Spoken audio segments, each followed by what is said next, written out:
All right, let's see. Lauren, I'm here. Pat,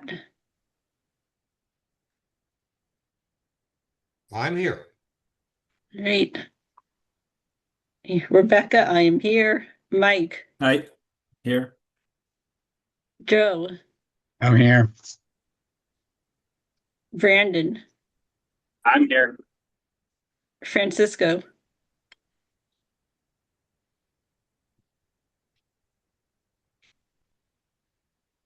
Nope. Nope, I don't see him on it, so I'll write no. June, Here. Mark, Here. Wesley, I'm here. Mimi, I'm here and I'm driving, just so you guys know. all right, Dave, Here. Richard, Here. Paul, Here. Nick. Is Nick here? No, he is not here. And Starchild. I am here. All right, let's see. There is 14 people here. I believe I saw Francisco come in as you were doing Yeah. that. Let's see. Is he here? Yes. Francisco, are you here? Hi, yes, I'm here. All right, great. Let's see. Good. Everybody in the XCOM is here except for one of the alternates, Nick. Thank you all for being here. All right, and thank you, Rebecca. All right, our first order of business is to adopt the agenda. I'm working from that Google Doc. I see there are several people who are also looking at the Google Doc. So, how do we feel about this agenda? Would anyone like to do something to this agenda before we get rolling? I said assignment of the timekeeper should come before the big minute reports because that's a timed interval. Fair. We've got a motion here to move the assignment of timekeeper to before the big minute reports. Is there an objection to that, or is there a second for that? Second. Okay, a second from Joe. Is there any objection to that?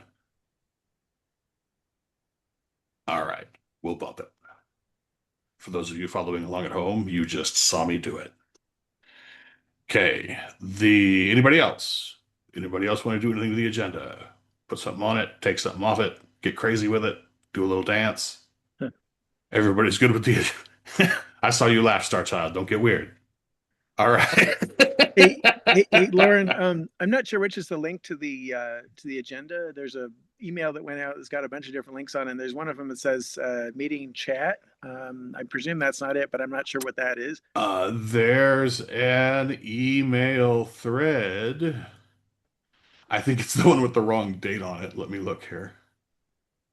Yeah, it's the one that says 14 May EC meeting. So it's the one with the wrong date on it. And it has the link. Where did I put it? Yeah, it's there. But we can, let me just grab it again. We'll throw it in the chat here. Thank you. Copy. All right. There you go. Once again, you should all have comment access to this document. This is something that I try and just keep constant over time. So if you don't have comment access to this document, it's because I don't have your email right on it. So if that's an issue, get with me offline and we'll adjust the permissions so that people can be adding to this going forward so that everybody can see the agenda build as we go along month over month. All right. So anyway, we are at the adoption of the agenda bit. Is there anybody else who wants to mess with this agenda? Or do we hear a motion to approve the agenda? So moved. June moves to approve the agenda. Any objection to approving the agenda? All right, we're moving ahead. That takes us to the assignment to the timekeeper. I think June would do a great job. I No, she nominate. won't. I assure you, I have failed at timekeeping in the past. There have been concerns about timekeeping here in the meeting. These meetings can go kind of long. Do we have somebody who volunteers to be a timekeeper for the thing? Otherwise, I will just kind of do it kind of casually as we go Just set a along. timer for the time at the beginning and just it'll beep when it's time up. Fair enough. All right. As far as Zoom doesn't have a thing to do that automatically. It probably does. I just didn't find it because I just didn't. Someone suggested there was such a feature in Zoom, but I have never seen it. All right. But that'll bring us ahead to our big minute reports. So let's whip around the room and each take a minute. If we each take a minute, it won't take 45 minutes. So let's start with a minute. I'll go ahead and start. I think that a fun thing that I got was the invitation to join this Ballots Without Boundaries lunch. And Rebecca, you jumped right on the invitation to do that. So I registered the two of us so we can go to lunch and listen to Lars Thank talk you. about his ballot thing. So we can do that at the convention. I also got an interesting email from the head teller, Mike Seebeck, who laid out some rules and stuff for balloting within our delegation, how they're going to do the voting. So I'll be forwarding that along here by the end of the week. I have a series of things I need to forward along to everybody by the end of the week. So, and that covers kind of what's going on here for me in the great run up to Grand Rapids, the deep breath before the plunge. So with that, Pat, give us a minute. What have you been up to? Complaining as usual. Well, you know, Well, I let's know keep it it's expected. positive. Let's keep it positive. The No, big minute is for positivity. you need a negative person. I think the discussions on the execcom have been very negative, and it doesn't feel like a safe place, and it's very hard to be positive. And I understand. I kind of understand both sides because the Whitcom, the website, is a lot of work and it's a lot of pressure. So, but still, when people have problems, they should be treated respectfully. And I don't see that in this group. So that's what I want to say. We need to treat each other with respect, and we're under a lot of pressure. And we feel like Mimi. I mean, I call Mimi at work, and oh my God, that was a mistake. And I understand some of us have jobs, and some of us are, have cocktails in the pool at 3 o'clock. So my respect to everybody. It's a lot of work, but please be kind. Fair enough. All right, Rebecca. All right. Still behind on my work, unfortunately, but I'm getting there. And actually, as Lauren said, I do in fact plan on going to the national convention now. So you're gonna have to add me later in the meeting. Yay! Oh, all right. Were you not on the delegate thing? Okay, well, we'll get to I that. was not. Okay. All right, Mike. I sent the treasurer's report out. I don't really have anything to add to it. There was been it was what I would guess would be a fairly routine month. So Fair enough. All right. Coordinators, Joe. I don't think I did anything productive. I just did a lot of fighting on email. Although actually, well, that can be productive. That's right. Somebody said that it was the result of all my yelling on the email that the website got updated to include the candidate list. So I guess it was productive after all. Yeah, I Something, thought your something, comments squeaky were- wheel. I Sure. thought your comments were well taken, Joe. I didn't see them as unduly negative. Yeah, we're a group of strong flavors, and every once in a while, those flavors don't mix super great. But we're all on the same team. We're all So going to be all I right. will just add, I thank the people who did all the work on the website, and I am happy that we now apparently have the website in a condition that more stuff can be added to it and updated, Yep. and hopefully we can continue going forward with adding more stuff. Fair enough. All right, Brandon. So I've been kind of like in full campaign mode for the candidates out here in San Diego. So last week I've been spent probably about 20 hours door knocking and handing out door hangers and stuff, doing a bunch of online ads and trying to get at least one of our candidates into the general. That's pretty much all I was doing last week. And then Young Americans for Liberty, we are in the process of a complete takeover for Turning Point at UCSD. They're basically shutting down Turning Point, and next semester will be kind of like a full y'all setup, and they're going to help a candidate or two of ours if one of our candidates make through. So it's kind of my update. Oh, fantastic. If they start having events, keep us in the loop. We'll see if we can get people down there and help. Yep. Oh, and also Orange County, Fullerton is about to be taken over too. One of the coalition guys I'm working with has pretty much secured that. And then we're working on a few other universities still in LA. So it's still a work in progress, but we're making some really good progress here. Soon we'll have volunteers for our candidates, so we're doing some damage, but that's it. Love it. You Love to talking hear about it. Cal State Fullerton? Yes, we're about to take over the Turning Point there. Good deal. All right, Dave. Dave Schrader. Dave. Dave was helping me with if he doesn't pop up, he was helping me do our San Diego candidate panel, and did a lot of good work pulling our voters. Our only attendance was pretty much our LP voters. We did a good job getting the word out for our candidates, and a lot of it was seen throughout San Diego. But our attendance was pretty much only our membership that came. But Well, it is what it is. You got to start somewhere. All right. Real Well, quick, can you let me in on my other account because I'm at my computer now, so I can get off my phone? Yes, I can. I just saw you pop in. All right. While we're doing that, Francisco, talk to us for a minute. What have you been up to? Okay, there. So we had our event here with Tom Woodard at Vintage Days at Fresno State. So pretty much we just handed out flyers. We were there for a couple hours, and then there were two candidates, local candidates, that showed up to that event. One is Willie Brown Jr. So I met him for the first time. He's running for CA for Senate, California Senate District 12. And Nick Wildstar is our local candidate here for Fresno City Council District 5. I also attended an event. It's called Art Hop here in Fresno. They do it once a month, and apparently the city's trying to like snuff that event, and they're trying to take it over. So there were some local business owners who were pretty upset with parking fees downtown. So I went there and gave a speech at that get together along with Nick Wildstar. There were others there too. Charles Edwards reached out to me. He's the chair of y'all here in the Central Valley. I think that's what he explained to me. Central Valley, or maybe just the central region here in California. But anyways, he wants to set up a chapter here at Fresno State, and I haven't been able to set up a meeting with him to sit down and talk and see how we can align to get that going. I also been helping our local candidate Wildstar door knock here in Fresno, so that's been interesting talking to people here in Fresno. I imagine so. But hey, Yeah. let's get them kids. Absolutely. Absolutely. Yep. All righty, June.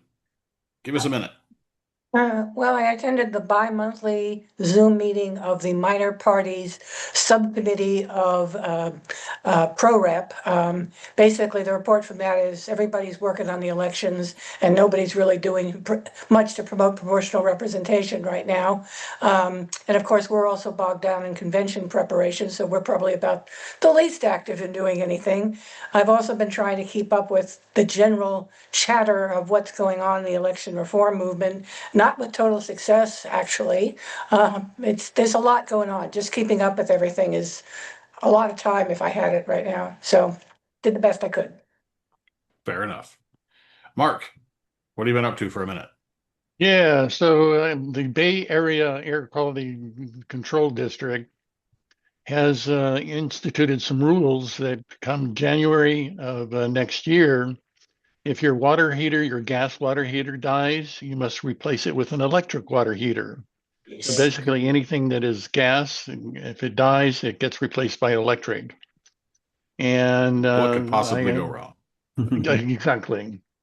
So anyhow, there was a protest in front of City Hall the Board of Supervisors on last Wednesday, and I was a guest speaker for that.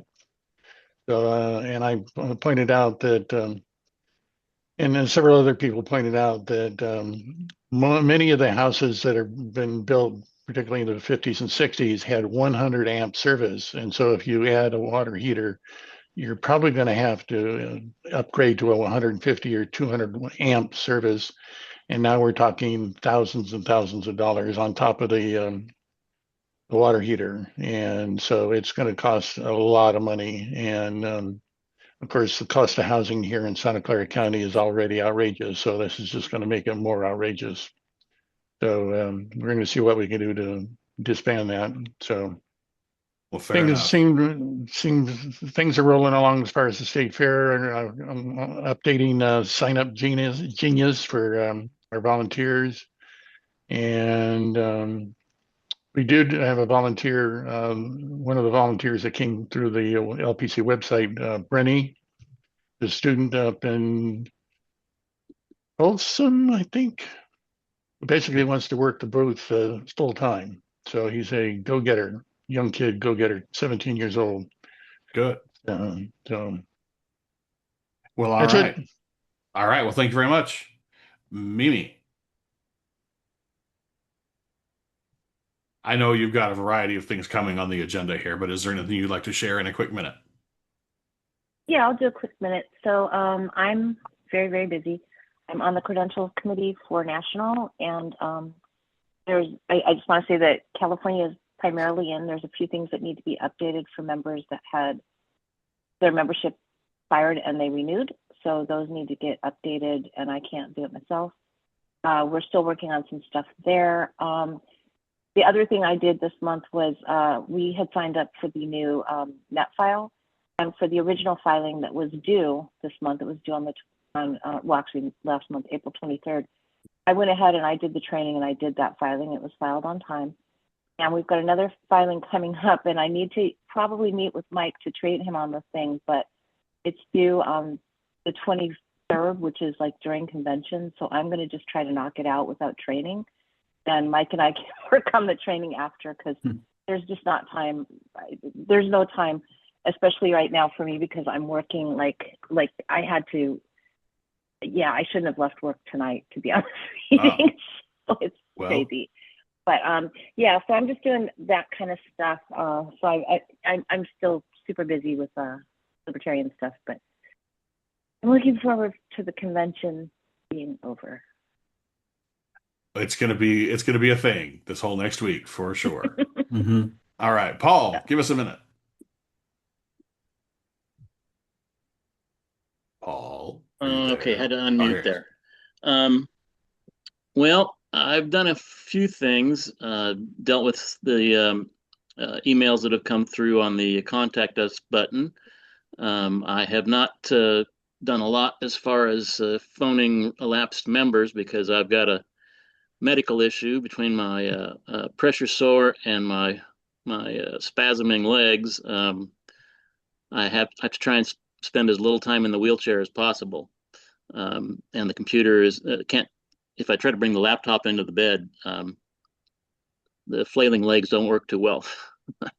So I'm doing what I can. Hopefully I can get this pressure sore resolved and get back to getting on it. And that's about all I remember. Well, fair enough. Hoping for the best for that. Yeah, pressure sore were not two words I expected to hear strung together tonight. So definitely work on getting that cleared up. Richard, give us a minute. So most recently, I was able to do an interview with two of the local high school seniors who are interviewing each of the chairs or prominent members of each of the major parties as part of their senior project. So that was good. We also got Butte County, the Libertarian Party of Butte County signed up for doing a booth at their fair. We've got the booth fee covered. Certificate of insurance from Kelly came through, so we got that submitted. So now it's just a matter of getting the materials together and getting out there. We're going to be swinging through Alameda County to pick up one of those extra 10 by 10 tents to use for that event. So I'll be swinging by through there the beginning of June on my way back down to Fresno.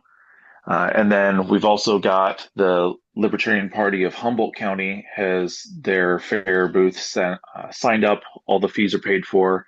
Everything's set up for that. We also have a new Plinko board, which we're having regraphicked to the Libertarian Party Plinko, or El Plinko. Essentially, the sticker pack is going to be, what can government do for you? And every one of the prizes at the bottom leads to inflation, where we'll be handing out inflated Venezuelan cash to people as their reward for all of these things that they want the government to do for them. So we're working with a local sign shop to be able to get the sticker pack to re-outfit our game board. El Plinko. Love it. Wesley, what do you got going on for a minute? I think have you've got some a lot space to on the talk agenda about too, later. but Yeah, I will respectfully pass for time. Fair enough. All right. I think Star Child, you are last because Nick's not here. Give us a minute, Star Child, and then we'll move ahead. Okay. So I was on two different calls for these groups that have discussions online, trying to bring people together across the political spectrum, Bravery Angels and Crossing Party Lines. Good opportunities for libertarians to put our viewpoints out there and make people know there's more than two. And these are people that tend to be a little bit more respectful and open-minded when it comes to talking about ideas they disagree with. So good opportunities there. One of those meetings was on the red-blue divide, actually, and whether their organization should keep using that as their framework, which I, of course, spoke against. And that was a very busy, there was about 250 people on that call, so I didn't get much time, but I did get a brief little bit in. Also took out file papers to run for state assembly as a write-in candidate here. So I'm in the process of getting signatures that are due on the 19th. I went to Mark Hinkle mentioned the gas ban that the Bay Area Air Quality Management is trying to push to ban gas use in people's homes. I went briefly to a remote meeting on that. They went into a closed session and they were going to be in there for like an hour and a half, and I didn't have time to come back later. So I played a little trick. I commented on the closed session and I knew they were going to shut me down, but I said, don't ban our gas, before they kicked me off. And also asked them to open the chat, which they were not having open so that people could talk to each other. Star Child, yeah. I waited 3.5 hours to get my 1 minute to talk to them. So it was 3.5 hours waiting. Was it 3.5? They said an hour and a half, and I was like, that was too long. No. God. Okay. No. Did you hear me at the beginning of that call? Were you on there? Probably. I don't recall your name being mentioned, but I was there for 3.5 hours. And basically everybody that was there on site, they did first, and elected officials and people dialing in got the last short stick. So well, good on you both for going to speak out. Speaking of elected officials, and other people getting the short stick, I just came back from a meeting of the San Francisco Board of Supervisors today, and there was an ex-supervisor, Amos Brown, who was one of the more authoritarian members on the board when he was on there. And he spoke, and they gave him more than the 2 minutes they gave everybody else. And they even said like it was some sort of like courtesy. I don't remember exact language they used, but it was like, this is total bullshit. So I went to that. I went to a meeting of the Sunshine Task Force and spoke at both those meetings, and sent a couple letters. One about in Oakland, they are trying to crack down on illegal dumping by having a drone fleet surveil the city. So, more mass surveillance. And what could possibly go wrong? Meantime, they don't have any more a dump on public land where you can just bring unwanted items without being charged. And that's the reason, of course, they have so much illegal dumping, is because they don't give people that opportunity. So I made that point in the letter. I wrote a letter I posted in the chat just now to not in state, but Palm Beach. They had as often some prostitution arrests, where they gave minimal details because they like to keep the public in the dark about this stuff. So I just sent a little letter saying we want more transparency on that. And I also sent a letter to, I was on the Liberty Blues Network podcast. That might have been before last month's meeting, I think, John Osborne's podcast. Let's see, Lauren, I posted your piece on our website about the ICE raids, kind of belatedly. We've been remiss in getting more timely content up there. I'm going to try to do better on that. But that was a good piece. I appreciate it. I hope you write more. I'll try to post them. Well, as people ping me and poke me, I can get stuff written. Okay. All right. And then I sent what was that other letter? Well, okay. You've been doing stuff. You've been making it happen. Yeah, I've been doing appreciate stuff. it. The good job, you guys, opposing the gas thing. Logging the library. Yeah, that's because that's crazy. All right, let's go into minutes. Let's talk about the minutes from the last meeting. Rebecca, do we have minutes, or are we going to do 2 minutes next month? She sent them out. Actually, she sent them If twice. people haven't had time to corrected look at the minutes, we could do it next month, but I do have the minutes. I can post okay. them. I emailed them and I can just put them in the Zoom. I looked at them. They looked okay. Oh, I see that here. Okay. Well, we'll do it this way. If someone wants to move to approve the minutes, we'll entertain that motion. If nobody wants to move to approve the minutes, we'll push it to next month. Do I hear a motion to approve these I move minutes? to approve the minutes. I second. We move to approve the minutes. Sounds like Wes was in there at first with a second. Is there an objection to approving these minutes from the last meeting? All right, hearing none, we'll call those minutes approved. Thank you, Rebecca. All right, that brings us into public comment. I think that we've only probably got one member of the public here. Maybe two. Maybe two. Would anyone who is not a member of the executive committee like to say something for 2 minutes? Raise your hand or somehow make that known. All right, hearing none, welcome guests anyway, and we'll move ahead into the treasurer's report. Mike, you submitted a treasurer's report. I think it was pretty straightforward. I liked the way that you laid out that whole deficit thing. Do you have anything that you want to add to that here? I mean, I'd like to shrink the deficit. I don't really want to add to it, but well, sure, yeah, yeah. But no, to the report itself, I don't have anything to add. Point of order or personal privilege, I guess, Lauren. You said last time, I think that people could also, the guests, if they have something to say during the meeting, they can also speak later. They don't have to only speak during public comment, right? I mean, if it's germane, sure. Yeah. Yeah. If we're in a agenda item that involves something that some member of the public is involved in, I suspect, for example, that Chris Benedetti might have something to say about the whole web IT issue here when we get to that. Yeah. But in terms of just random members of the public jumping in on random things, I'd prefer to minimize that if we can. These meetings are already really long. Yeah. So just wanted to let them know it's not speak now or forever hold your peace if they have something that is relevant. That's fair. That's fair. All right. Any questions for Mike on the treasurer's report?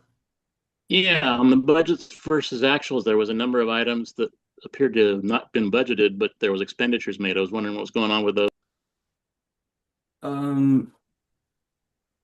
I could maybe I updated the budget for what we did at our last meeting, as far as changing things around with the new net file as opposed to the accountant. But what things are you talking about? Because I haven't looked at that report, but there shouldn't be anything that was in an unbudgeted expense unless the wrong report was run, because I didn't read it. Is there something specific you were looking at, Paul, that made you say, what? Yeah, I'm trying to get the file here. Well, under 402 category gifts restricted, there's an over budget amount and an actual amount, but there's no budget amount. Yeah, we didn't budget to have any gifts, but we're happy to take them. Okay. Oh, so that represents money coming in? Yeah.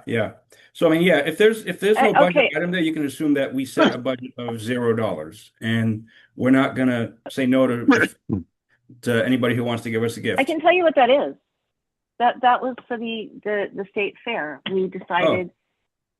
Even Greenhouse. I gave. I gave. Well, no, I gave that link in that website for contributions to Mark for the state fair, and there's been $20 that has been given for unrestricted. It's not budgeted, but it came in.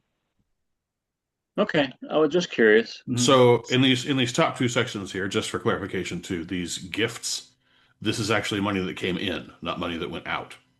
Is that right? Correct. Yeah. Okay. Yes. Okay. One of the biggest donations I was wondering about that too was from L2, who gave us $5,000, I guess. They give us $5,000 every year. It's right. a thing. I originally got that done in 2017. That's Yep. how we get to use L2 data. Yeah, that's our deal with L2. And they give us money. Yeah. On some level, I think it represents them kind of renting our data or something like that. In return, they give us access to a bunch more stuff. Yeah. Exactly. Okay. And it was all legal with both the SPPC, FEC, and all other legal things because I checked that in 2017. Oh, good call. Let's not do anything super crazy Until they illegal. decide to criminalize it, right? Yeah, until they decide. Yeah, sooner or later they'll try and plug the hole, and then we'll have to think of something else. Okay. Anything else for the treasurer's report? Any other comments from Mike? Okay. Let's move ahead into some committee report action. In the interest of time and getting it out of the way, let's go to Dave first, because I'm pretty sure we have a lot to talk about regarding the website. But Dave, would you like to fill us in on your membership and campaign outreach efforts? Let's do that Sure. quickly before we I go. did slides as usual, so I will share them. Looks Okay. like they came up. Did they come up?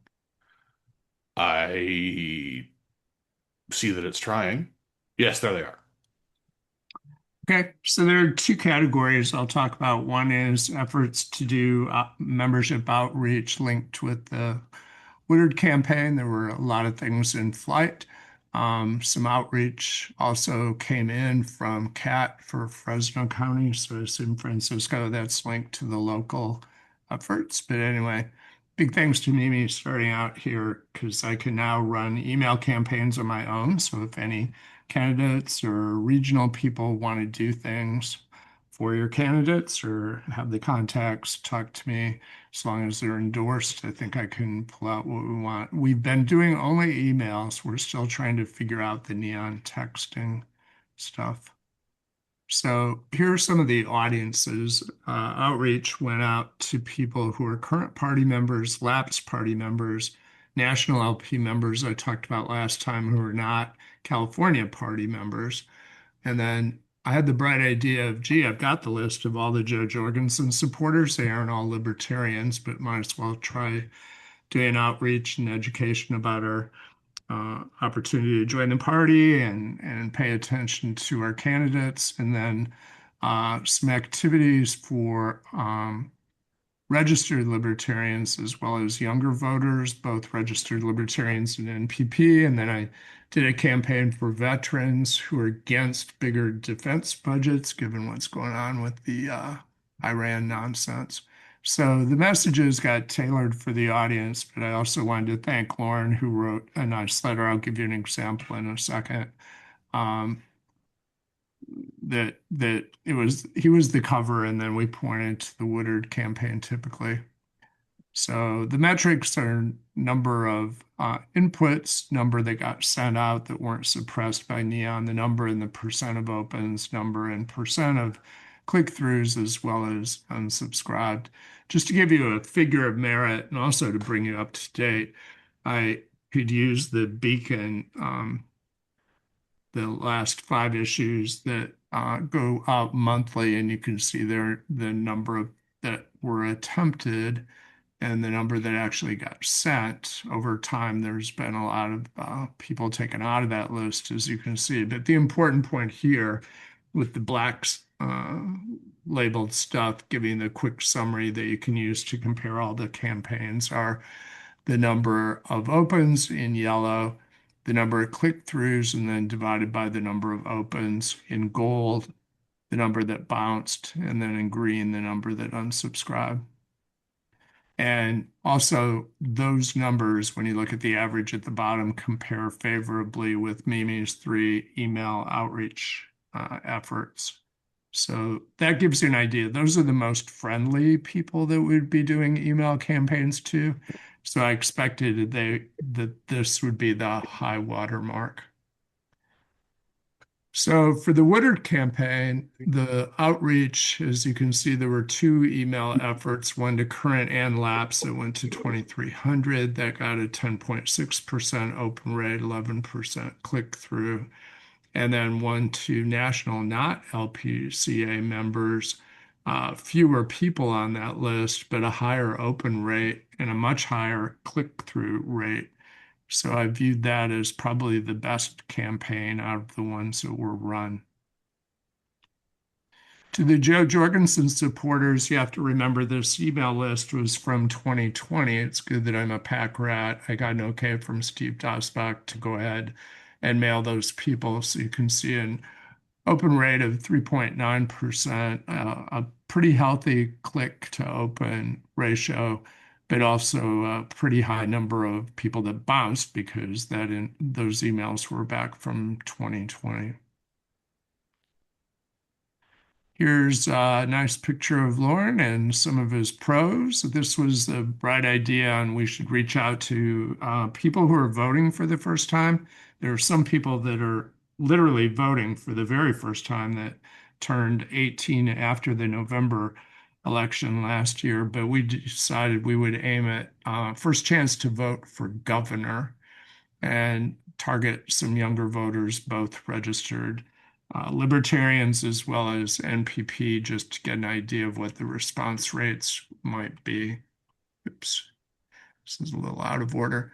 So I broke it into first time for governor. It actually splits if you're 22. It might be your first chance for governor, but it might be your second chance. So that's why those numbers overlap. Sadly, you can see that the numbers on the click-through rates are not very good at all, like nothing. It does turn out when you look at the L2 database that the number of people who are 18 or 19 that have emails is very, very low. They almost all have cell phones, so that might merit a follow-up, which would cost money with cell phone contacts. A low response rate also, and I only used 18 and 19-year-olds because there are quite a few of them. So I would say email campaigns to the youngest voters totally failed. By contrast, the average for the veterans poll, and this was veterans who across political parties who do not support higher defense spending and scored well on some of the social and economic issues, which collectively we call Nolanization of them. You can see here they have a better open rate, but they also have a higher unsubscribe rate. So that was kind of a middle of the road kind of campaign. It'll be interesting on all of these to see how many people actually went to Tom's website, how many of them went to the Libertarian Party website, how many of them joined. So that was a batch of campaigns, mostly except for the veterans campaign, with a cover letter from Lauren inviting them to take a look at the candidates and the party. The other efforts were all with Brandon, who did a nice job of orchestrating things. I don't think the campaign results are as good as we had hoped for. This was highlighted as a party with a party invitation. You can see the graphic that Brandon came up with. And so the audiences here were all the registered libertarians in the geographic area for the 5 different candidates. Mostly, I think he's on the call, Assembly District 78 had the most overlap of the 5 candidates. So I focused on that, but there was a city council member that added some. And then we aimed at NPP voters with good Nolan scores, as well as I had the bright idea, let's try professionals that are more analytical. So people who are accountants, lawyers, doctors, just to see how they stacked up compared to other people.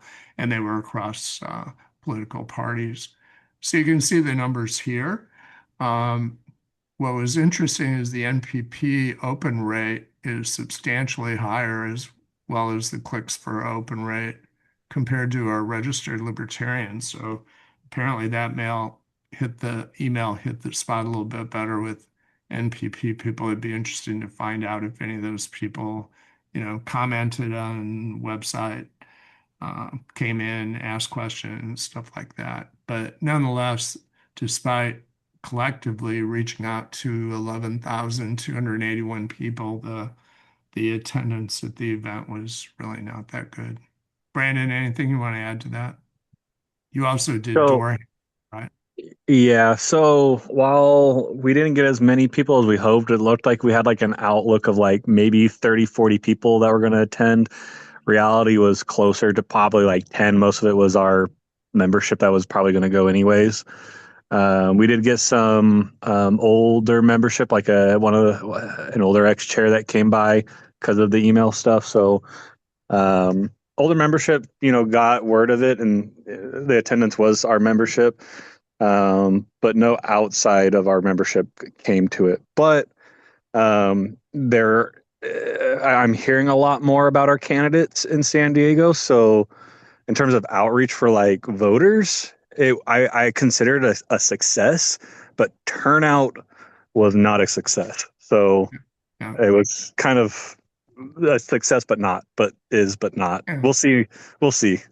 Well, fair enough. So it's partly about awareness, and it could be we should try follow up to these people, especially the people that did open it, encouraging them to vote. And that'll be my final slide, which is if we wanted to continue to email campaigns, L2 does have a field that on people who vote tend to vote late or vote in person. So across all of these, I was picking people that tend to vote, except for the younger people where it was their first time.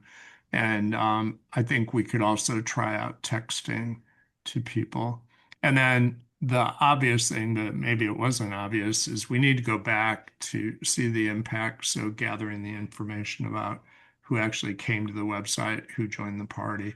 I will remind you, I'm totally open to your ideas on target audiences and campaigns. So if you have an idea, get in touch. So that's my overview. And I saw Starchild, you raised your hand. It is. It's worth noting before you get going, Starchild, we're past 10 minutes on this item. So quickly.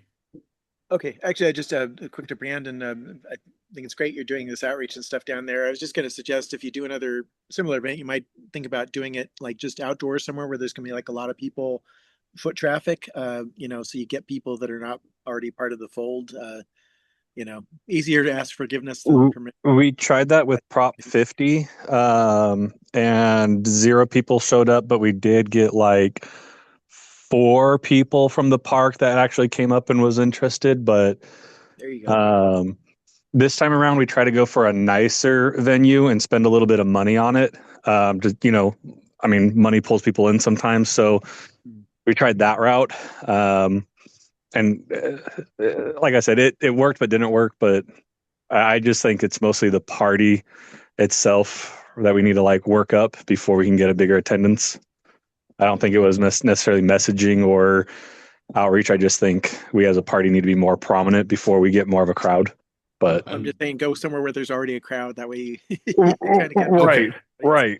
Yeah, that's basically my suggestion. I hear what you're saying. There are certainly suggestions to be taken. All right. Can I add something?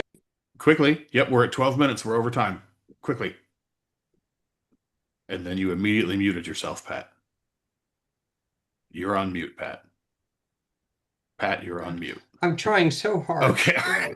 Yeah, there you go. Okay, Dave did a lot of emails. And if we take the people who open it and click, we have a lot of good prospects. Those people need to be added to a database and asked to join the Libertarian Party because he's separated the wheat from the chaff. Is there anybody who can do that? I presume that's something that Dave could probably spearhead going forward. Yes, Dave? Yep. Right on. Well, he doesn't have enough work to do? Oh, He's retired. Dave's a machine. Okay. I'll talk to him later. Right. Thank you. Okay. This is clapping. Okay. All right. So, okay, let's move ahead to the main event. Let's talk about the website. The website report, I think, clarified a lot of what was going on, and I feel like addressed a lot of the concerns that were being voiced. Mimi and or Wes, do either of you want to add anything to what's going on in that report, or does it kind of stand on its own? I think that the report stands on its own. I'd like to, so I was a little surprised by a few things that happened after I put out my report, but I do understand that people weren't necessarily knowing what was going on. I totally get that. I will totally own that. A lot of this, but I will say that anybody that was interested, and it's been out there, and I've reported on it before, we had a launching site. We had a site that everybody in the website committee knew about that they could click on from my document. It was in the working dynamic document right at the top, a link to look at the staging site. And it sounded like people were like, they didn't know we were launching a whole new site. Can you post the link in the chat, Mimi? Our old, I will as soon as I finish talking. Okay. Charles, I'd like to not have to multitask, if you don't mind. Sure. But it's in. I sent it in the email just today. But anyway, there was this. We didn't have a meeting, so I started this dynamic document. There's been stuff saying that Maria wasn't supposed to be on it. She's been on it since the beginning. There was a staging site. Everybody could have seen it. There were people that actually did comment on it. And if you're shaking your head no, Pat, that means you weren't paying attention. I'm sorry. I don't mean to be mean, but. So it was there. And we did also update things on the old site, but we had to do a staging site and kind of start over because the site was so broken. I thought I made that really clear. So I apologize. We hired somebody, a paid professional. It was also said that I said that nobody could talk to Maria. I never said that. I said that she likes to be, she'll do email, and she was doing the dynamic document, which you can see all of her replies because they're right there. She just doesn't want to get phone calls from everybody on the committee, which frankly, I wouldn't either. I don't like just getting willy-nilly phone calls.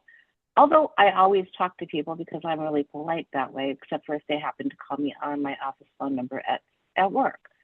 So I was a little bit taken aback that you know, there was so much backlash when, you know, one of the things I really dislike is email, but you know, there was a long period of time with no emails at all, nobody doing the dynamic document, and then there was suddenly this backlash. But I think that Maria did a really good job.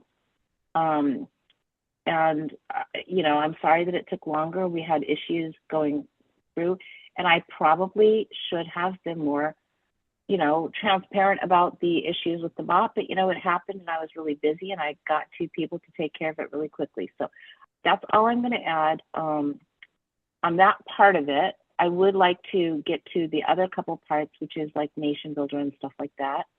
I noticed that Chris Minnelletti left a long time ago because I kind of thought he was going to talk about some of that. But Wes, I think, could probably talk more about the actual issue with the website because that's something I don't know. It's not my deal. So Wes? Before we go to Wes, Junior, have your hand up. What's going on? It might be addressed in the course. We still have a problem with routing contact input to the right people in a timely manner. And I know that sometime in the past, someone said that that was going to be broken down into subcategories that we get routed to different places. But I haven't heard anything recently. I'm just wondering where that's at. It's on the working document, and Maria is working on it. She actually just recently put, and you're not on the website IT committee, so you wouldn't have seen it, June. Although anybody can go on it, it's open to anybody with a link. But that is something that she is working on. It's just, you know, there's one thing at a time, and we were in the middle of doing that when we had the web crawler problem. All right. So let's talk about the web crawler problem, just so that we can have that explained to everybody. So let's go to Wes for that. Okay. So apparently, I guess around, I want to say the end of March, we begun getting inundated by crawler activity that ran our usage limits above what our current plan allows for.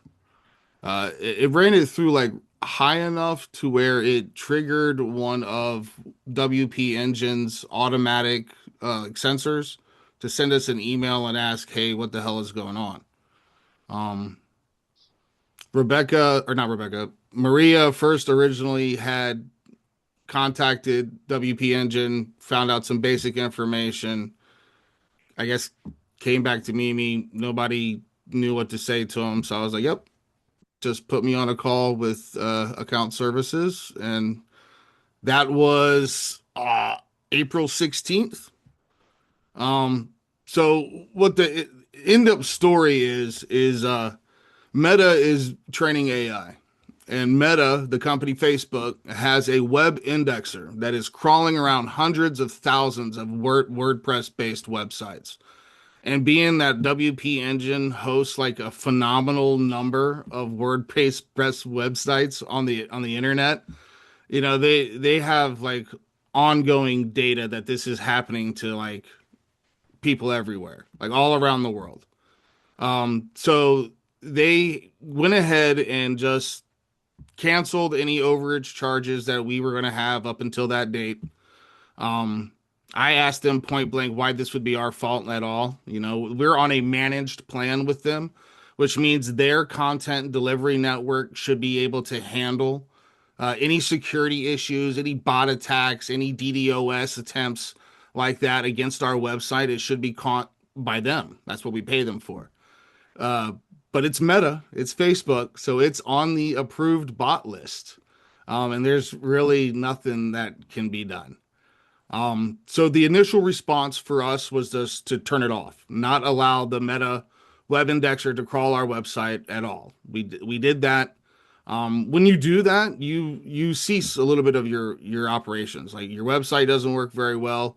Your connections back to Facebook, Instagram, all the other connector things that Meta owns doesn't work very well. You basically make yourself invisible to Meta and Facebook. So we couldn't leave it like that forever. But we ran it for long enough to understand that that was actually the problem. The traffic returned to normal. So at that point, we had to write exclusions for the Meta web indexer. This is static and dynamic security cache exclusions. I'm probably not going to teach a class on computer sciences, but if anybody wants to get at me afterwards, we can go through this stuff. But it takes a while to write that. That's not something where you can just copy and paste it. It's not pre-written.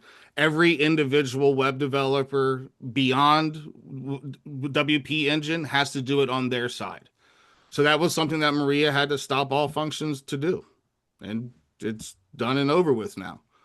As we move forward, we will slowly but surely be able to reinstate some of the functions that we had to kill because of the web indexer. These are what known as dynamic index pages. So when you look at the calendar, right? Being able to scroll back and forth, choose dates, input what you want, and then get a response out of the calendar, that's dynamic information exchange. It's not just a static page that, the website shows you something and what you see is what you get. That's where the web indexer was hitting us the hardest. I mean, it was hitting us thousands of times a second. Thousands. I mean, our plan is allotted hundreds of gigabytes of file transfer. Like this thing was hitting us thousands of times a second. And that's why, it appeared to be a security risk. And, I just took care of it. Yeah, so I just want to just really quickly say, WP Engine reached out to us fairly quickly on it. They didn't charge us the overages that they could have because we got on it really quickly. And so the first meeting was with just Rebecca, or I'm sorry, I did the Rebecca thing now too. No, with Maria on the 13th, and then Wes got involved for the meeting on the 16th. And between Wes and Maria, a lot of code was written and it's been fixed. So I think it was a good ending. I maybe should have been more outputting to everybody about what was going on, but I don't agree with that one. If it was an attack and not just an automated bot, I would want everybody everywhere to keep going on exactly the way they had been. I don't want there to be a bunch of uproar, people everywhere on every XCOM member wanting to hit the website and go see what it is. You know what I mean? I want operations to keep going exactly the way they are so that they can be monitored, things can be figured out, and security implementations can be put into place to control the flow. Not just immediately everybody knows about everything that could possibly be a security leak. Okay. Sorry. That's a reasonable point. Anyway. We are bumping up against time on this issue. We have 2 hands raised, so let's quickly see if we can dispose of comments and questions here. I'm sorry, Mimi, go ahead. I'm going to do a thing. I'm going to do a thing because I really do want to get to the nation builder part of this because I think it's important. So I would like to extend time by 5 minutes. Okay. I mean, we're being reasonably casual about that. I'm just reminding that we're up against time. Well, I know, but since people are doing this thing where we have to be timekeeping, I just wanted to say I will make a motion to make sure that we get to that part. Fair enough. Okay. Yeah, that's been made and seconded. I'm not hearing an objection to that. No. All right. Let's carry on. Star Child and then Paul, quickly. Let's dispose of that, and then we can talk about nation building. I am among those who's in the dark about the new website, but I did just take a look at it, and it looks a lot better from what I can see. So thanks for those who worked on it. Couple things I did notice I'll mention here since we're together and hopefully they can get fixed. One is the county affiliates page. I just added our Instagram link in the meeting to add to that. And also for some reason it says we're unaffiliated. I don't know why it says San Francisco's unaffiliated, but that needs fixing. And then the Northern Area Coordinator is still listed as Elizabeth Stump. And under the About pull down menu on the main page, it says Libertarian icons, and then there's like Harry Brown, Ron Paul, and Ed Clark. Nothing against any of them, but A, those aren't their best photos, and B, it's just like 3 white guys. I think we should have a larger number of people there with more diversity. I don't think you're looking at the right site. No, it's still the right site. It's there. It was the page that Pat created. It's still there. She did not kill the page because we didn't have something else for it. That was a page that Pat created when he first. What page? About the Libertarian Party of California, and then under that it says icons of the Libertarian Party. It's got those 3 people with yeah. I'm sorry, Star Child. Just we haven't run many black candidates for president. We got one coming up on the agenda. Well, okay. To be fair, it doesn't have to be that, just presidential candidates. I mean, libertarian icons could be people like Lin Zhao, Thomas Sowell. I'm going to advocate. I have an idea. But this is getting very like granular content oriented. Here's my idea. Put it on the working documents. Exactly. Star Child. I will send that out again. Put it in the committee. We can talk about it there. This is not the place for that. Post the link in the chat, please, Mimi. Yeah, this is definitely something for a working document. Definitely. Pat did fix it though, because there was no libertarians there before, and it was kind of like other people that weren't libertarians. So he fixed it, I believe. Yeah, that's true. So, I'm not criticizing Pat. I don't know what was there before. Definitely a step in the right direction. Well, I think it was Robert Kennedy before, and Pat was super pissed off about that. It was attacks on Angela McArdle, who I'm no fan of, but we shouldn't attack people on our website. We're on the right path, so let's keep going. All right, Paul, you have your hand up. Just a quick thing while I was looking at the new website, I saw that Bob Carwin was listed as an elected libertarian, and he's not in. That's right. Not an active member. I've already asked for that to be removed. It was a mistake. He was there. I've already dealt with that. That's all. He will be gone. I think what we're hearing here is we're hearing reinforced importance of the link to this shared document being widely available. But I think that's the principal message that's coming out of this whole thing. Right now. Right on. Thank you, Mimi. All right. You wanted to talk about Nation Builder. Let's talk about Nation Builder here with the remaining time in this section. So the working document for the committee is in the chat now. Because people have asked why, nothing is happening. I'm certainly not placing blame. I'm not doing any of those things, but it's just been a very slow, rollout. We gave Digital Prickle access back in March. We are now in May, and there's still not a good upload to Nation Builder for us to actually work on. I saw some stuff in the back and forth today about, the testing. The deal is we can't really do any testing until there's actually data and stuff in Nation Builder to test. It's not there. There's nothing there.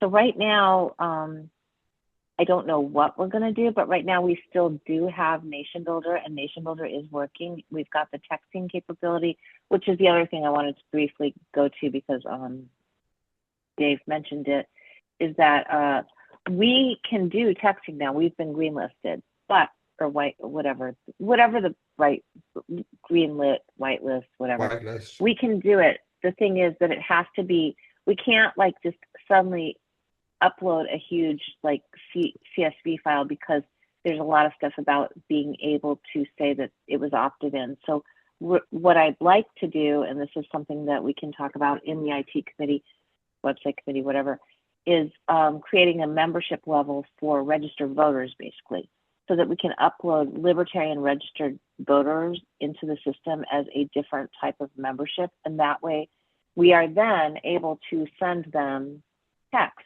which I think would be great. And we didn't realize this until I went to send a text campaign for San Diego and it didn't work. So that's one of the things I'd like to do.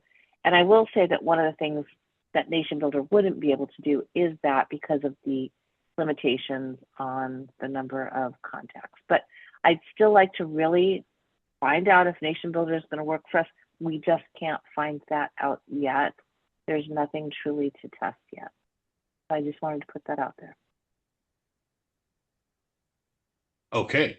Star Child, is your hand up on this, or was it just still up? No, that was previous. Sorry. Okay, fair enough. All right. Questions about Nation Builder, quickly. Okay. All right, then I think that this link to this shared document for the WITCOM is probably a great thing. And I encourage people to use that bad boy so that we can have things on the website flagged that need to get dealt with. Alrighty, so let's move ahead. Or is there any other committee action that we need to just try and dispose of here in the 5 minutes we've got left on this item? Can I just say very quickly that it would be nice to have a membership report, how many members we have, how many members are lost, how many new members, yada, yada, yada. Well, there's a lot of moving parts to that. Well, we've been getting numbers for the number of current members. Rebecca hasn't sent one out recently, but Mimi was able to run the same program, and I've been including those on my graph. Yeah. And now further analysis is, how many are new people going, new people appearing versus old people disappearing. That's a different level of analysis, but yeah, we probably should be doing that. Thank you. Okay, we can do this later. Okay. That was I will bring it up later, but we are in a hurry now. Okay. All right, Wes, you have your hand up. Yeah, I should probably just go ahead and bring this up now. Maria sent me a message earlier tonight about another potential problem that could be going on with the website. The webmaster email address is getting inundated with California disclosure requests. They're not being sent properly. They're not even being sent as to the link that is on our privacy document that is currently on our website. So I'm thinking it may just be AI requests, but I'm going to have to look into that over the next couple of days and talk to Maria about it on Thursday. So I just want to inform everybody of that situation now, so there's no miscommunication. Fair enough. Well, we'll watch for news of the resolution of that. Thank you. Please keep us informed. Alrighty, let's talk about committee appointments, if any. That's the next thing on our agenda. We theoretically have 10 minutes allotted to this, but if we don't have anybody to appoint to a committee, this is going to go real fast. Is there anybody who wants to nominate anyone to join a committee, one of our many committees? Going once? All right, we'll move ahead. We'll move ahead off of committee appointments. Let's talk just a second about Central Area Coordinator position. Mary Beth has had to resign. Our Central Area Coordinator position is open. Does anyone have someone they'd like to nominate for that spot, or is this something that we can look ahead to next month? People in the Central Area, give it some thought, and we'll see what comes to the surface. Does anyone have a thought on this? Is there something we could put out to the membership to see if anybody that's not on the executive committee might want to be interested? That's a really good point. Well, that's kind of the point I was going to make, was that the next the next item on the agenda sounds like we're going to send out a message to the membership asking who wants to be on the Judicial Committee. Those could both, it's kind of the same thing. That's what Well, I was going to I take it you're say as saying well, there's is that nobody has expressed interest so far. Is that what you're saying? That is, yes, that is what I'm saying. So, I okay. believe that there should be an email sent out by the chair to, let people know that these things are happening to the membership, so that people know that they could, That's a fair point. apply for this. That's a fair point. Because right now, I don't think there's been anything that's been put out broadly to say that there's been a resignation. Okay. Well, this seems like this. All right. I'll chat with Well, it I'll has to chat go with to the Wes central. and we'll get that put out. Yeah, it could go to just the central area members. One problem is the central area isn't very big. It doesn't have that many members. That's true, but it's worth sending the email so that we can. Yes. Yeah, No, absolutely. Yeah. Absolutely. All right. I stick that on my action item list. All right, that brings us to the Judicial Committee recruiting email. I was contacted by Alvins O'Brien. They have an opening that is currently unfilled on the Judicial Committee, and they have to pick a couple of alternates too. So she sent me language for a recruiting email to send out to the members of the party. I'm going to get with Wes. I'll get with Wes here, and we'll get that distributed. I've got a bunch of stuff that needs to get kind of forwarded along to people. So Wes, I'll be getting with you. She sent it to me already. Oh, she sent it to you already? Okay. Yeah, I didn't know I was supposed to wait. It's going to No, that's totally fine. Yeah, it's going out from the chair. Great. Perfect. All right. and it's going to get published in the Beacon on Friday too. Cool. All right. The probably might be worth adding the central coordinator thing to the Beacon as well. We can maybe just slot that in there too, but then also send out an email specifically to the central area. No people. problem. Paul, you have your hand up. Yeah, I was just going to say we've asked Judge Jim Gray to be a member, and he has agreed in the past. Might want to hit him up in addition to keeping the nomination open. What's that? No, I asked him. I've asked him. He does not want to do that at this point. He was willing to do that a year ago. At this point, he's traveling more. He doesn't want to. He doesn't want to take on another responsibility because he's, an octogenarian who would like to have time to do other stuff. Okay. Fair point. All right. So I can put here, Wes already sent that out. Okay. All right. That's an easy one. All right. Let's go ahead to National Convention. It hasn't been sent out yet. It's good. Everything's going out on Friday.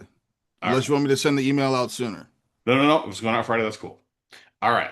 So National Convention 2026 delegate additions and approvals. I would like to nominate Rebecca Lau to be added to our delegation for the 2026 National Convention.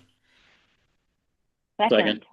There's a second there from Mimi. She jumped in there. Is there any objection to adding Rebecca Lau to our 2026 National Delegation? Okay. Welcome aboard, Rebecca. We're glad to have you. Rebecca, are you going by train? Do you know, or? No, I am flying. You are flying? Okay. I'm still trying to figure out how I'm going. I don't know if anybody's driving from CA, especially northern CA. I'm interested. I'm flying, but we'll see what happens when all the Spirit customers flood into everywhere else. Yeah, I'll see if I end up I'm flying. certainly not what driving happens that when far. I show up without real ID or a passport. Yeah. But anyway, I don't. Do you have a driver's license? Yeah, I do. Yeah. You can actually still fly with just a driver's license. It just costs a Yeah, little bit more, so far that and has you have been to the wait a case. little bit longer. They keep threatening. No, they say that it's actually true. No, they haven't done it yet, so you can still fly. I hope so, because that's the only way I'm going to fly, and I can't get a passport. So, right. Yeah. That might be the most libertarian thing I've heard tonight. I'd rather no, but for real, I was thinking about it, and I'm like, dude, they asked me for it. I don't have a passport, and nor if I acquire one, it's illegal. It's a felony. So it's like, I love it. We have a guy on the executive committee who would be a felon if he got a passport. It's such a wildly delightful libertarian phrase. I'm just going to hang on to that. All right. So we love you, Brandon. You're the man. I see here in the chat, Dave asks, are there deletions? Is there anybody who's dropped off? Is there anybody who has expressed that they're not going and want to be pulled off the list? Not going. There are absolutely people that are not going. We don't need to pull them off the list because we don't have alternates to replace them with. So it doesn't really matter. But June is not going. There's several people that I know actually weren't able to be able to. We're going to have a very small delegation. And I know that not just because I'm like this all-knowing person, but I'm the secretary of the Credentials Committee for National. I'm right. pretty aware of what's going on. I mean, we didn't make it to 80 at convention, did we? I mean, how many delegates did we end up with coming out of convention? No, we made it to 60. 67. We made it to 62. Right. And it'll be. And now we're at 64, but a lot of those people aren't going. Some of those folks aren't coming. Okay. We're going to probably have 50 people. Well, we'll be small but mighty. We'll still be bigger than half the room. All right. So no, Texas is definitely bigger than us. Yeah. I know that getting there is such a problem. San Antonio is, El Paso rather, is going to be much easier. I hope that in the future they won't just consider how good a deal they're getting from the convention center, but how difficult it is for people to get there, because that was a major factor in my decision not to go. Well, fair point. Talk to your people on the LNC, but we've already got 2028 figured out, so it doesn't really matter. All right. Well, speaking of, it's hard to get there. Let's move ahead to the National Convention 2026 proposal for substitute bylaws report. I stuck the link there so that people can read it and look at it. It's quite a thing, and I have no idea how they plan to float that at the convention, but it's going to be chippy. So yeah, bring your popcorn for that bad boy. And you can take a look at that and so on. Yes, Mimi? I've got my hand raised just to say that I don't think that we need to talk about that in this committee. In this meeting, because it's a thing that's not even official. Everybody that's everybody that's a delegate should read the actual bylaws committee report. But we're not going to actually debate this or discuss this, are we? No, I just wanted to alert everybody that it existed and that there was a link there for your information and your personal consideration. So I would like to make one comment about it. Okay. I looked at this when their publicity efforts got to me, which was like a month ago. And I just looked at it again now, and it looks like it has changed quite a bit. So if you are at all interested in this, I would suggest you look at the most recent version and not assume, there are some things that I thought were really stupid about the previous one, and they seem to have corrected those. So that doesn't mean I like it anymore, but don't assume it's static. After all, it's a Google Doc. Yes. All right. So let's talk about Convention 2027. We have a bid from the DoubleTree.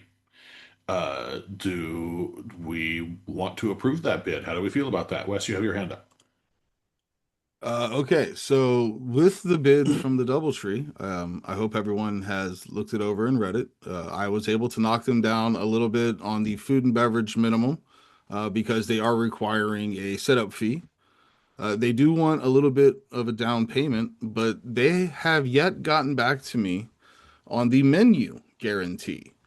Being as this is 15 months out, they don't want to really guarantee menu pricing right now. I have already told her that this is a mute point for us. We always get a menu guarantee. This hotel gave us a menu guarantee in 2023. So our sales rep has to take it to her director of sales. That woman has been out of town until this afternoon. So she is going to get back to me, with, the concessions or whatever over this guarantee, but let it be known now, if they do not give us a menu guarantee, we are not going to sign the contract. We're going to look for a proposal from someone who will give us a menu guarantee, especially because they only wanted to give us 90 days out. Like, that's not even long enough for us to do our notice, let alone have enough time to actually form tickets, do advertising, give notice. I told her at minimum we need 6-8 months. We would like to just have the guarantee right now. So we'll see what she comes back with. So what I'm hearing So, you say is that we should probably not entertain a motion to approve this thing tonight. Yes. why would that be? Should Why wait to can't see if she we? comes back with the menu guarantee. Well, how about if it's a good deal otherwise, what would you think of approving it conditional on us, them giving Go us a ahead. certain amount of That was time why my notice? hand was, that was Oh, why my hand was up, actually, was to okay, make Mimi. that motion. All right. So the motion is My motion is to conditionally approve this proposal based upon the continued negotiation on the menu pricing, because as Wes said, we've always gotten that as a concession, because obviously we need to set our prices. So I think that it's a good proposal. Otherwise, I think that the hotel is, I liked the hotel even before, and now it's better because it's been completely renovated. I think it's in a good location. You know, I think it's a really good deal, except for this menu pricing thing, which I think they will come back to us and say yes to. So okay. I'd like Is to there make the motion to conditionally approve this. Can I? Where is this hotel? I don't see the proposal. Sacramento? Oh, that's cool. We love Sacramento. It's at the DoubleTree by Hilton in Sacramento. It's a cool hotel. It's Okay, a very you cool can fly to hotel. Lauren, Sacramento you've easy. been there, right? I've been It's I was there. I was part of the great standoff in their unfinished ballroom in like where everybody was eyeballing each Perfect. other like high noon for 5 minutes while we gavelled in and then adjourned to a different location. I don't think it was Well, the ballroom, In but less yes, than a that, minute, might I mention. Fastest meeting in history, less than a minute. That was But quite yeah. a thing. Yeah. but it was only the beginning of the meeting. It was only the beginning. Right. Then we then moved to the other. Yes, we did. Yes, we did. Having been through many hotel contracts, why can't they give us a menu guarantee at this point? It What do was they tell just you? the That's what we're sales working rep. on right now, She Pat. had to That's have her why, boss. yeah. Well, that's So- a red flag. I've been burned many times because I trust people. It is certainly valid to view a no guarantee as a ticking time bomb price wise for sure, and I think that that's what Wes is talking about, working with them A about. ticking I'm time bomb speaking for to my them motion. too. Well, Right. I'm speaking So to my motion here. okay, The motion is that we're not accepting it without the guarantee. Right now, this is to conditionally accept it so long as they give us that guarantee. That's the motion. okay. What does it do mean? we want to stick a time limit on that, like 30 days, 60 days, whatever, if they can't- get back to us in that time?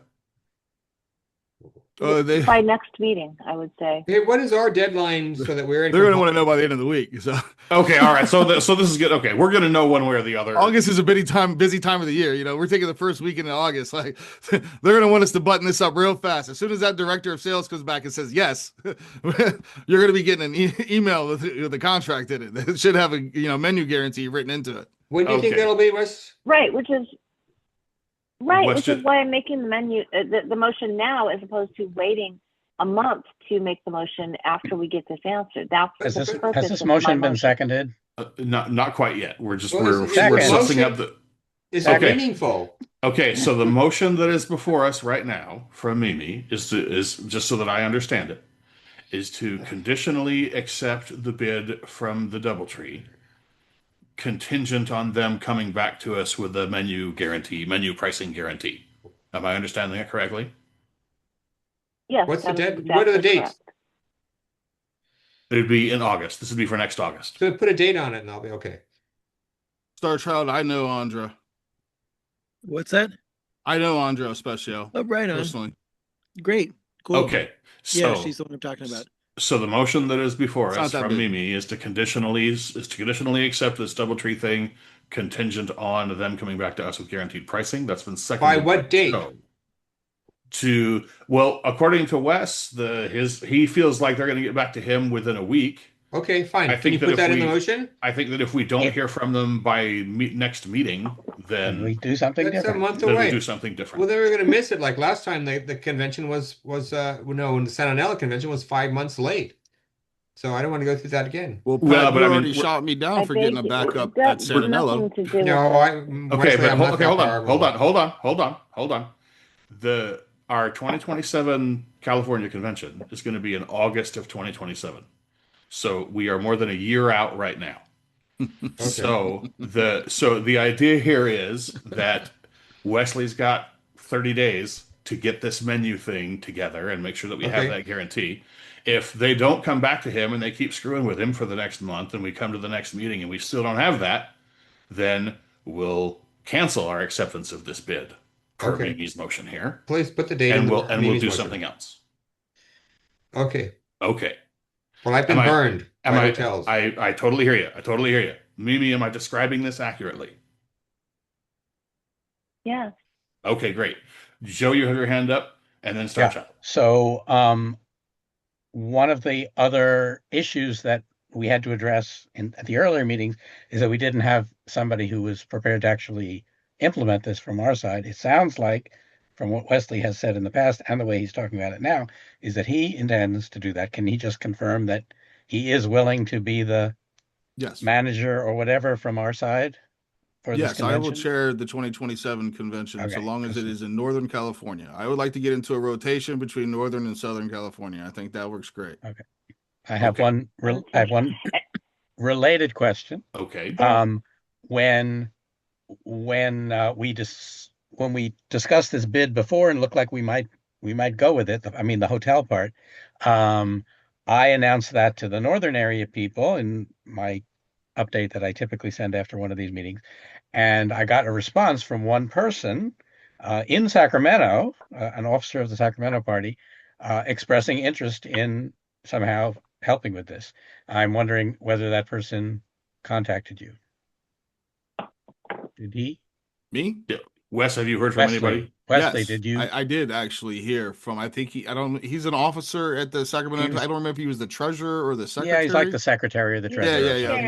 Yeah. Oh, yeah. Okay, and do you think that will work out? Do you think you'll be able to work I will with the take as Sacramento many people? hands on site as I can possibly get. If the LP Sacramento wants to help out, there will be plenty to do. Like I would love to have stuff printed and cut and like badges maybe even made before we even get there. Okay, that's good. So I just wanted to make sure we had somebody prepared to manage this, and that the idea of cooperating with the Sacramento party was acceptable to him. So that's good. All right. Fantastic. All right. Star Child, you have your hand up, and then we'll go to Mimi, and then we'll bring this thing to a vote. Yeah, so I put some information in the chat. I mentioned this location before as a possible place for Tom Woodard to come and speak. I've spoken there briefly a couple times. They do monthly events there. But the owner of one of the groups co-hosting the event told me, I asked her about doing other stuff there and about doing our convention, and she sounds totally good with that we could potentially have this space for free. And it's, I think, a beautiful location. I put a link in the chat. You can check out the photos of the space.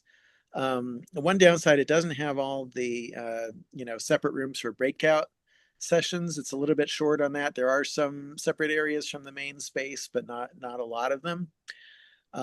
Depending, what our needs are, but I could see us fitting in there well. It can, There's no hotel. Well, not on site, no, but there's lots of lodging nearby. I mean, okay, so that information is here, and that's great. That's not super germane to this motion, but it is here for future reference. I didn't know where we were going today. I thought about trying to bring this woman Andre on the call, but I didn't know how organized we were, and I didn't want to sort of bring her into the middle of a bunch of confusion about it. I don't know even what the dates are for sure, but I think those things could be addressed. I just don't want to see us get locked into another hotel bid now if this option is preferable and we have that choice as an availability. So it's right across the street from a huge parking lot for BART. It's I think a very good location for the Bay Area. I hear what you're saying. You have posted the information. All right, Mimi, and then we'll bring this thing to a vote. Okay, so all I was going to say is that it's people are talking about, like, I think June put in the chat that they might give us an exorbitant price. What we're asking for is to guarantee that the 2026 menu pricing will be what we use, so it won't be exorbitant or they won't be inflating it. That's what we're asking for. As far as Star Child's idea, I think that's great. That is not the motion here. This motion is to conditionally approve this So if you That's want correct. to, somehow consider Star Child, you can vote this down, I suppose, and then we can, wait a month. But I think this is a good deal, and I think it's going to work out really well. And then just really quickly back to the Sacramento thing, I've actually talked to the chair of Sacramento at this point. He wants to be involved. Andrew Reynolds, he's the treasurer. He's also the person that's running as a write-in right now. He's very interested, and I think that, Wes and I both have talked about having Sacramento County be very involved in this, because that's where you get the boots on the ground for figuring stuff out. So I think we've got a really good good thing. And last but not least, it's this committee that appoints the chair, elects the chair of the convention committee, and I would be the first to nominate Wesley as the chair of the convention committee going forward. Okay. If this goes forward. And my question would be, would we do that tonight, or would we do that next month after the contract gets signed, if it does? Let's do that next month, just so that we know the contract is for real. Okay. Okay. Okay, perfect. So in that case, I think we're done with discussion as far as I'm concerned, and I call the question. Okay. All right. So that being the case, the motion on the floor then is to conditionally accept this bid from the DoubleTree, with the stipulation that Wes has 30 days to lock in guaranteed menu pricing. I have a question. Okay, Joe. Question. Information. That's not an argument. Star Child, I believe, asked the same question. Does the contract, the proposal that we have, is it for a specific date, or is it for a range of dates? It's the first weekend in August. Specific date. I believe it's So August it is for a 8th and 9th. It is for a specific date. Okay, fine. Yes. Just Okay. clarification. All right. So that motion has been made and seconded. Is there an objection to that motion? I believe Okay. this needs to be a roll call because it's a contract. Oh, that's a fair point. All right. Let's roll call this off then, just so that that's official. Rebecca, if you would, please. Okay. So this is a yes or no. This is a yes to accept, a no to decline. Okay. I heard my name. Yes. Pat, yes. Okay, me, Rebecca, I vote yes. Mike. You're muted, Mike. His mic is muted. I'm abstaining.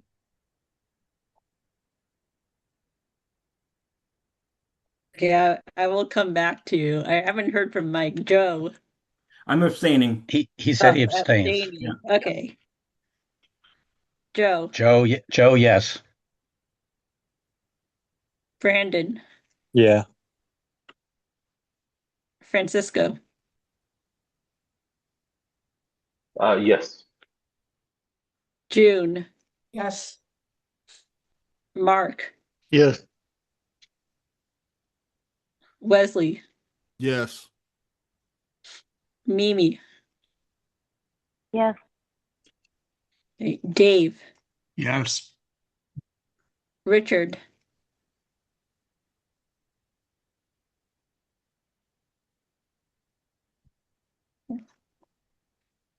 Is Richard still on? He's there. Okay, I'll come back. Paul. Yes. Lauren. I think, where are we at? Let's see. So far, there's 11 yeses, 1 abstain, and Richard has not voted. All right. And I think does this require 10 to pass because we're spending money? Mimi, is that legit? Correct. All right. So we've got our 10. Yes, So I don't it's need a to vote. contract. Yes. All right. So I don't need to vote. We've got our 10. All right. So Okay, wait, I want to go back. Richard, are you still here? Yep, still here. I was having audio issues. That is All a right. yes for me. Okay. All right, it's 12 yes, 1 abstain, 1 not voting. Okay. All right. So then that will pass. We'll conditionally accept that bid, and we'll look ahead to our June meeting to be sure that we got locked in pricing. So thank you, Wes, for doing this legwork. We appreciate that. All right. And thank you, Starchild, for the information on potential alternatives that we can hang on to for later. Yes, I have a question about that. Okay, quickly. If we want that to be open as a potential alternative, what should I tell the woman who is the contact there, who has access to use of the space, and accepted my idea for doing a convention there. Well, I suspect we're assuming that the DoubleTree thing happens, then we're not going to need it this go round. But knowing that it exists puts it on the potential menu for later. So, like, if they're talking about reserving space or anything, don't do that. I'm just wondering if, I understand the DoubleTree wants to lock us in soon, but as you mentioned, it's a year and a half out. Is there some reason that we want to let them lock us in and not be able to consider this? I think that the idea is that the sooner we have a date and a place firm, the more publicizing we can do about it. The further ahead we can get on letting people know where it is, the wider we can get the word out. That seems to be so I shouldn't the tell vibe them as we're I understand it. interested before 2028, basically. Right. Is what you're saying. Yeah, great that it's available, but I don't know that we're going to have a use for it before 2028. Okay. I'm sure we can figure out something to do there. I'll send you an email or something, Star Child. Yeah, to me, it's like, why should we pay the hotels a bunch of money? I've thrown events there, but they're for my cannabis businesses. What's that with?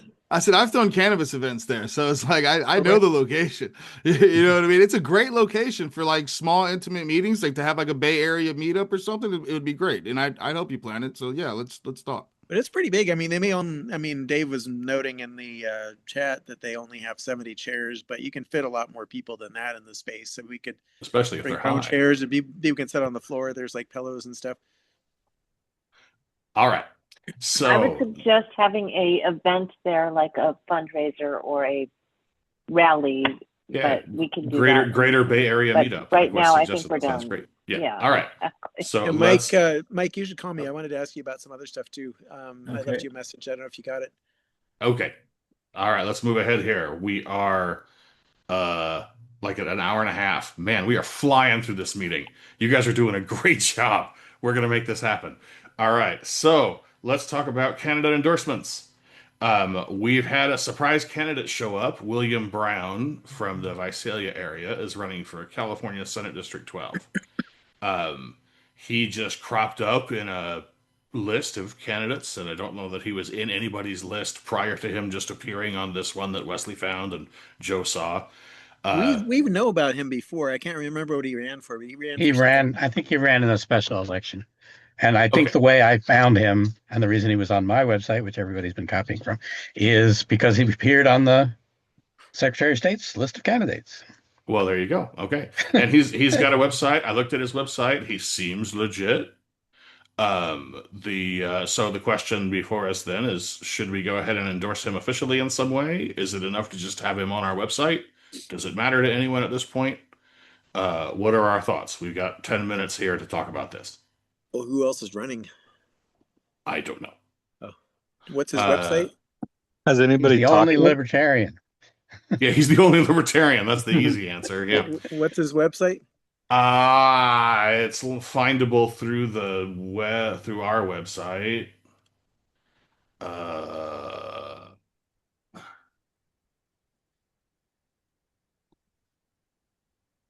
Right there on that new page. The snazzy new page with all these cool pictures. Incidentally, Antonio posted some stuff in the chat, like a new picture and stuff to potentially go in there. Did you guys see that, Wes and Mimi?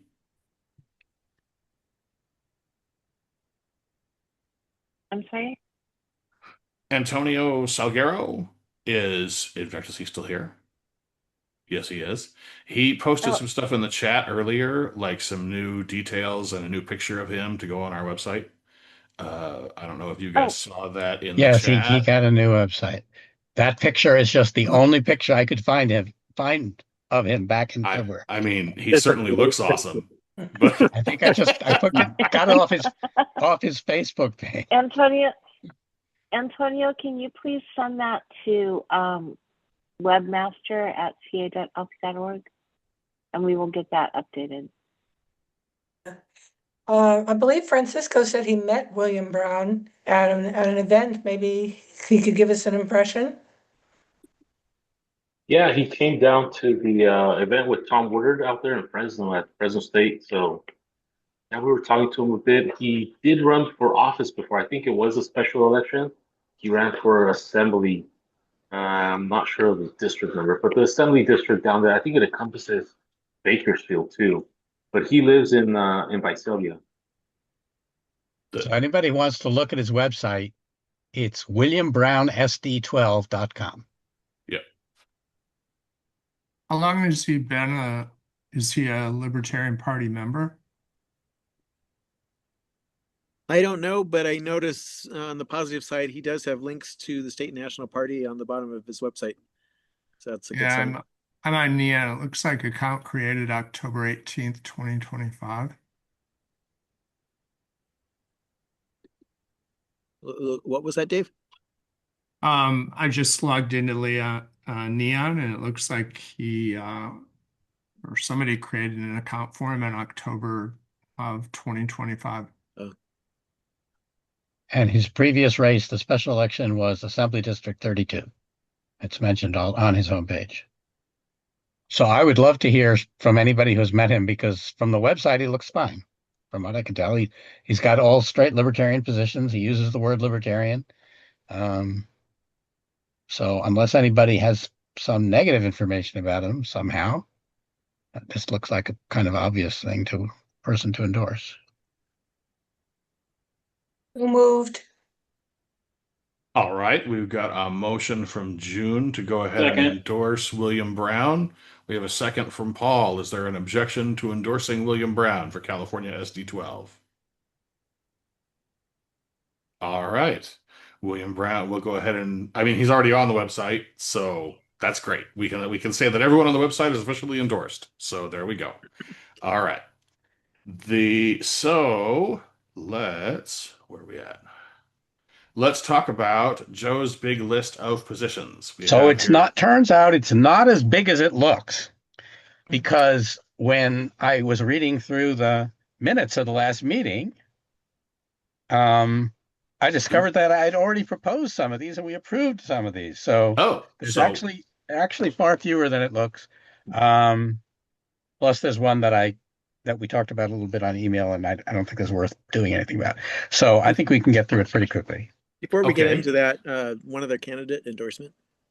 You have another candidate endorsement. Oh, yes. What do you got? Me. I'm running for state assembly as a write-in candidate. Okay. All right. So it sounds like Starchild is moving that we endorse Starchild for his write-in candidacy for, you said, what office? Oh, probably better if somebody else made the motion. And I moved to endorse Starchild for Assembly District. What is it? 17. All right. Joe moves that we endorse Starchild for Assembly District 17. That's seconded by Mimi. Is there an objection to endorsing Starchild for his assembly seat? All right. Hearing none. Here's hoping, Starchild. I have a related question. Very long shot. Yeah, that's all right. If you get there, just be sure and insult Corey Jackson every chance you get. That guy's a moron.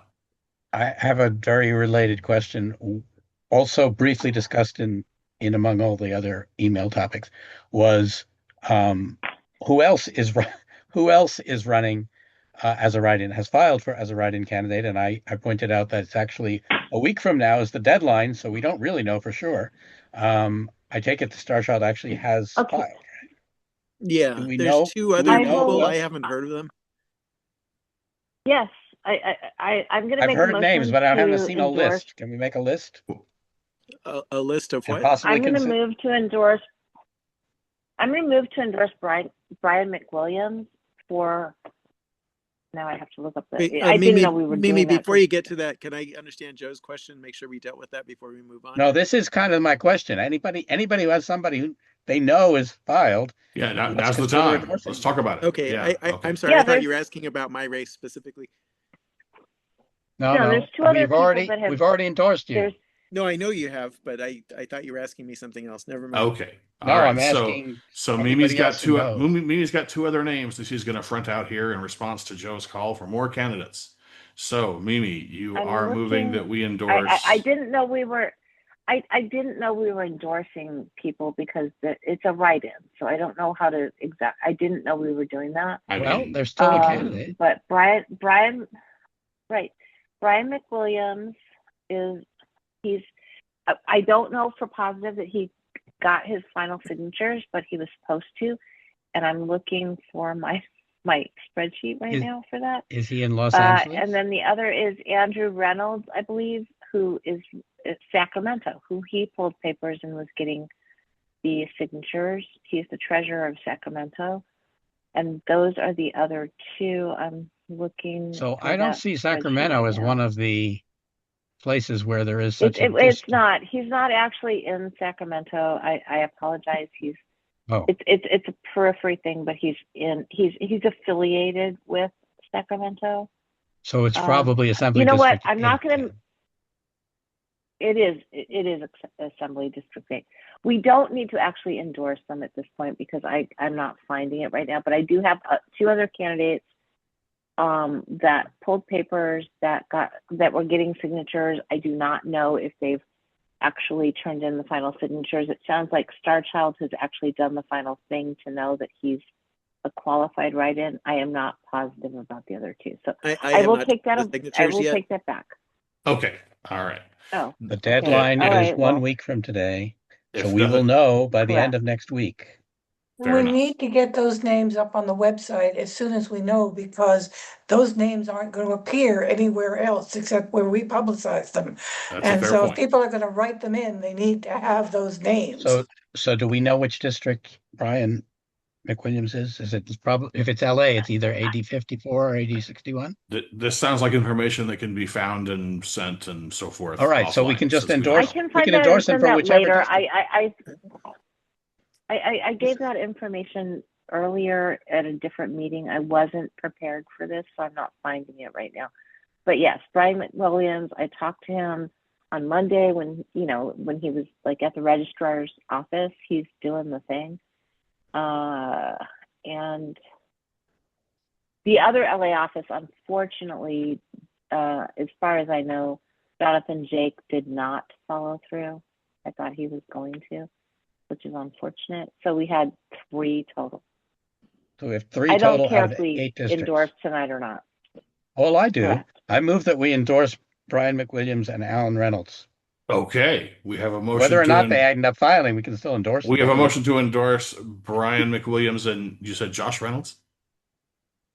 No, Andrew. And I second both. Alan Reynolds, excuse me. Right. I just found Brian McWilliams. You told me it was Assembly District 61. Okay. Francisco's saying he runs a pro-liberty podcast. Do we know the other person's philosophically libertarian? Or? Well, we just heard that he was the secretary or the treasurer of the LP of Sacramento, right? Isn't he the guy who we're interested in working on the convention? That what we were talking about? Okay, cool. Okay, so we have a motion from Joe to endorse these two fellas for their respective races. We have a second from Paul. Is there objection to going ahead and endorsing these guys because they're awesome and giving it a shot? All right, we will cheer them on with our endorsement. Okay. And these are the only ones we know about, right? Nobody on this call knows about anybody else. So it would seem. It sounds like we were scraping to find these two guys. I think that's probably. We got 3. We got total of 3. Jonathan Jake said he was going to run for the other. He has not called back or told me that he actually pulled papers. So I don't know. I have no idea. He hasn't gotten back to me. He was supposed to. We'll stay tuned. Okay. So Joe, let's talk about this initiative list. Yeah, so you said that you looked up and saw that we already did a bunch of these. So which ones need to come off? Go through your agenda here. The first one, 1983, is the Howard Jarvis Taxpayers Association reinforce Prop 13. We may have actually endorsed this at some past meeting or at the convention. I just don't know. Well, so I would say we should just take a vote to endorse it. Okay. Now, this wasn't something we did. It's redundant. This wasn't something we did last month. It was not one of the ones we did last month, but it could have been at a convention or something. I don't know. Well, that's okay. If it wasn't last month, then we'll do it now. Okay. Yeah, I think I remember us doing it before. I mean, we do a lot of stuff for Howard Jarvis. I mean, those guys are awesome. So, and this one is on the ballot. This one's going to be on the ballot. Okay. So we have a motion from Joe to endorse this ballot measure. It's 1983. Yeah. Do we have a second? Although I think we already did, but I second. Yeah, all right. So we have a second from Mimi. Objection to that? Okay, we will go ahead and call that endorsed Okay, by the the Libertarian next Party of one, California. 1990, and I think the reason why I didn't have these on the list that we talked about last time is because these two are already qualified. They were no longer in circulation. The next one is a loan program to be funded by bonds. I think that's a no-brainer. What could possibly go wrong? Okay, so we have I moved that we take a position against that. Okay. Second from I Paul. second. I think Paul jumped in on the second there. So we have a motion and a second. Is there objection to Joe's motion? Okay, then we'll go forward. Joe, 1993. Okay, 1993 we took a position on last time. 1994 we did not take a position on, but they've already given up. It looks like they've already given up. They're up to the deadline, and they didn't get enough signatures, so we can skip that. Damn, that's worth about $100,000 to me. Those people are such amateurs. This was a fixed Prop 19 one. My mom died like a week too late. Yeah. Oh man. 1995 we did last time. Okay. Okay. 1996 is being pushed by, although apparently not very effectively, the same person who was dealing with the fixed Prop 19 thing. Gina, really? Yeah, Gina. Right. And I told her. It doesn't look like they're making any progress. It will probably fail. And personally, I don't have kind of mixed feelings about it anyway. It's about whether initiatives can go on more election days. I don't. If somebody wants to move, I'm not going to even move to endorse. Somebody else wants to move to endorse it. No, that's what happens when you use amateurs. Okay. I would vote no. I would vote no on this anyway because there's less people who participate in the primaries than on the general, and you all want right. to So have. let's just skip that one. It sounds like we're not going to find a motion on this. Let's go forward. 2001 we already did last time. Then there are 2002 and 2013, which relate to regulating AI, specifically AI use by children. The Santa Clara County Party endorsed a no vote on both of those because we don't like regulation of things. We don't like regulation of computers, and we don't like regulation of children. So I would say we should also take the same position on both of those, that we are against regulation. Second that. Okay, so a motion for 2002 these. and 2013. So we're doing these two at the same time here, 2002 and 2013. We have a motion for the no's on those from Joe, seconds from Mimi. Objections to taking those positions. Okay, that disposes of 2002 and 2013. 2006 is another bond measure for a particular purpose. I think that's easy. Yeah, no on that. Second. All right. Motion from Joe to no. Paul jumped in on the second. Is there an objection to opposing a bond? I will reach through this screen. All right. So, all right. So we'll go ahead and move ahead with a no on bonds. Okay. Okay. And then the only other one that we haven't already dealt with is, well, actually, the two that we haven't already dealt with is, the only one that I wanted to bring up was 2014, which is one of the set of measures being put forth to oppose the billionaire tax. We already took a position against 2018, which is a straight prohibition on such taxes. The 2014 looks like it was written to make it harder to put on various kinds of taxes by increasing the vote requirement to make it 2/3 rather than half. And I don't know why we didn't vote on that before. It looks like the group putting all these forward may have decided to concentrate on 2018, but I think it's still a good idea to make it harder to pass new taxes. So I would say endorse that, even though it's probably not going to make it onto it. Fair enough. We had I think Joe moved. We got Joe's motion on that, and I think Starchild did jump in on that second. Okay. So, do we have any objection to? Starchild's not voting right now. Starchild. She gets me on. Yes, Starchild. Killed by bureaucracy. All right, we'll make it Mimi's second then. Do we have an objection to opposing taxation? That's what I thought. Okay, so we'll go ahead and call that a yes. I think that Those disposes. are the only ones I had. There are other ones. If you look through those and you see something that you think we really should get behind or oppose, bring that up at a future meeting. Mr. Chair. Again, Okay. A bunch of them aren't going to get on the ballot anyway. All Point right, of Mark. information. Mark, go ahead. Is taxation theft? Taxation is absolutely theft of the worst kind. Two wolves and a sheep voting on what's for dinner doesn't make it right. Or even two sheep and a wolf. Or, okay, fair enough. Okay. The wolf is armed. That's right. What is the recourse of the sheep? The sheep arms himself. That's what happens. That's exactly what happens. So let's see here. That brings us to new business. We're bringing this to a close. Does anyone have anything else that needs to come before the executive committee at this time? All right. Well, I look forward to seeing some or most or all of you in Grand Rapids in, I don't know, roughly a week's time. All right. My action items for the next meeting are to get with Wes on some emails and make sure that they all go out. Are there any other action items that we need to deal with between now and then? Wes is going to check on food at the DoubleTree. Anything else happening coming out of this? Yeah. There was nothing I was supposed to do about the website, right? You posted the document for change requests and stuff, which I think is a big move, and so I'm sure you'll get some traffic there. Just for our committee to have an actual meeting. And I guess you and Joe can. That's separate from this meeting. And you guys can keep working on pulling together a legitimate meeting. Okay. And just for the record, I am not opposed to the idea of having a meeting. I just want some.